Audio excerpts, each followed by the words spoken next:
Hello students, in this part we are going to learn the one of the most important topic of this unit, which is called Faraday's law of electromagnetic induction. So what the Faraday, we have already seen in the previous video that how the Faraday and Henry have conducted the experiments and they have come to know something magical or something phenomena they have come to know about this electromagnetic induction, that yes, a moving magnetic field can produce a current in the conductor. So what is the first law of Faraday? Says whenever the magnetic flux linked with a conductor changes, an EMF is induced in it. Means what? They are saying that whenever we have a conductor or a coil and whenever we bring a magnet or a moving magnet, whenever we bring to it, it will produce an EMF in it. Okay, it will always produce an EMF in it, and because of that we will find that the current starts flowing in it and the galvanometer starts deflecting. This induced the EMF lasts as long as the change in the 5B continues. So this is supported by the experiment 1, which we have seen in the previous video. If it is not clear, just go back to the first video and watch it out. You will understand what the first law says. Second law of Faraday says the magnitude of the induced EMF is directly proportional to the rate of change of phi b linked with the conductor. What does it mean? It means they are saying that if suppose I have a coil and which I have a galvanometer attached to it, and another coil in which we have considered the current is flowing through it, right? What happens? Because of the current, the magnetic field produced in it. So how much current we are giving, that is directly proportional to the rate of change of the magnetic flux linked with the conductor. Understood? Means जितना भी इसमें induced EMF होगा, that is directly proportional to the flux linked with the conductor, and this is given by the Faraday's second law. This is proved by the experiment 2, which we have seen in the previous video. Okay, so now we are going to discuss in detail the second law of Faraday, because it contains a proof that we are going to see to it. Okay, and its limitation, that what is the limitation of the Faraday's second law. First law itself is complete law, that it states that the flux, whenever there is a change in the flux, there will be an EMF induced in the coil. This is the first law.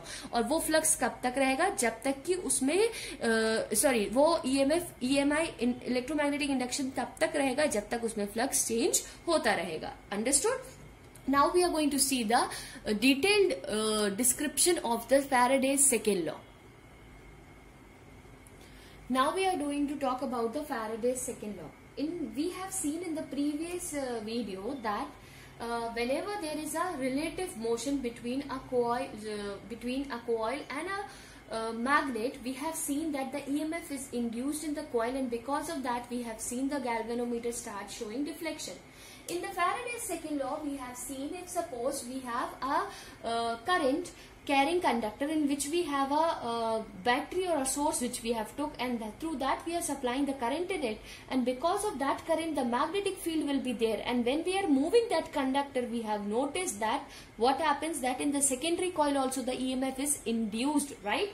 So that way we have seen that yes, there is an EMF is induced in the coil. So we are considering something. What we are going to consider, like we have considered theta, we have considered that phi 1 be the flux. Okay, we have considered that the phi 1 is the flux, okay, which is linked in the coil in time t1. ठीक है, when initially in time t1 कितना flux उसके साथ link हुआ? phi 1.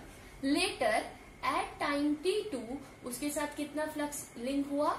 phi 2. Okay, means in time 2 or in later after some time t2 we have noticed that the flux linked with the coil is phi 2. So what we are going to find, that the change in magnetic flux, the change in the magnetic flux in the time interval,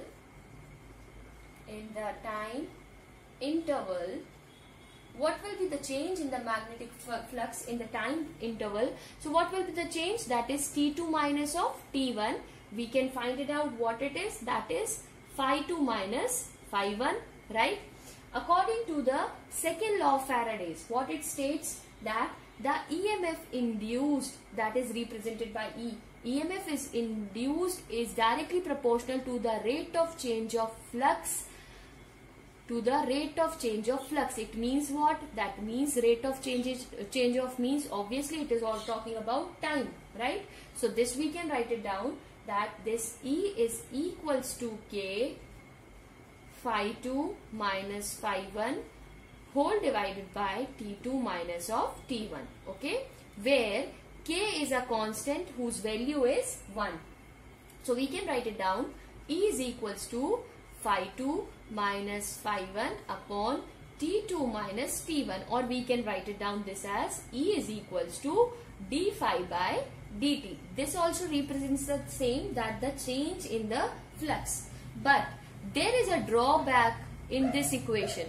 This equation does not indicate the direction of the induced EMF. What is the drawback in it? That it does not indicate the direction of induced EMF.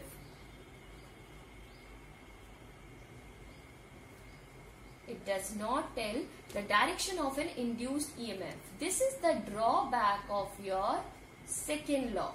What? That it does not talk and it does not tell anything about the direction of your induced EMF. Okay. Suppose in this we have n number of coils. Okay. Suppose we have n number of coils in it. So how this equation will change? This equation will change as when we have n number of coils. If suppose you have n turns or n number of coils, then this equation will be represented as E is equals to n d phi by dt. Okay, this we can represent it this way. Now suppose the induced current in the closed circuit is given by, now we need to calculate the current. So how you can calculate the current? Induced current they are talking about. Okay, induced current. Induced current, how you can calculate in the closed circuit? That is EMF upon the resistance of the circuit. So what is the EMF? Just now we have seen. What is that? That is your d phi by R into dt. So this way you can calculate the current in the closed circuit in which the current is flowing. So this is all about the Faraday's second law, and we have seen the limitation of the Faraday's second law, that it does not talk about the direction of the induced EMF, which the Lenz has talked about. And in the next video we are going to talk about the Lenz law. Thank you.